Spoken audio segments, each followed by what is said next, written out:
ठाणे शहरात सर्वच कंपन्यांच्या गॅस एजन्सीसमोर पहाटे 5 वाजल्यापासून ग्राहक सिलेंडर बदलून घेण्यासाठी येत असल्याचं दृश्य आहे. आपला झटपट लवकर क्रमांक लागावा हा यामागील उद्देश आहे. अनेक ठिकाणी पालक एजन्सीसमोर आपला क्रमांक लावून त्या ठिकाणी घरातील शालेय विद्यार्थी, वृद्ध, ज्येष्ठ नागरिक यांना उभे करून आपल्या कामाच्या ठिकाणी निघून जात आहेत.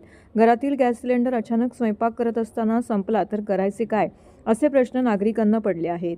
अनेक नागरिकांनी दुसरा गॅस सिलेंडर मिळण्यात अडचण येण्याची शक्यता विचारात घेऊन दुकानांमधून 5 किलो वजनाचे सिलेंडर विकत घेण्यास सुरुवात केली आहे. काही नागरिकांनी हे युद्ध असेच सुरू राहिले तर सिलेंडर मिळण्याची शक्यता कमी असल्याचा विचार करून विजेवर चालणाऱ्या शेगड्या खरेदी करण्यास सुरुवात केल्याचं चित्र आहे. अचानक शेगड्यांची मागणी वाढू लागल्याने दुकानदारांनी शेगड्यांचा पुरवठा वाढवण्यासाठी घाऊक विक्रेत्यांकडे नोंदणी करायला सुरुवात केली आहे. युद्धजन्य परिस्थितीमुळे इंधन तुटवडा निर्माण झाल्याने गॅस सिलेंडर मिळण्यासाठी नागरिकांना आता तासनतास गॅस एजन्सीबाहेर ताटकळत उभं राहावं लागत आहे. अनेक नागरिक ऑनलाईन माध्यमातून गॅस एजन्सी गॅस नोंदणीकृत करत आहेत आणि थेट रिकामा गॅस घेऊन गॅस एजन्सीमध्ये गॅस बदलून देण्याची मागणी करत आहेत. अचानक एकावेळी शेकडो नागरिक अशा पद्धतीने एजन्सीत येत असल्याने एजन्सी चालकांची तारांबळ उडाली आहे.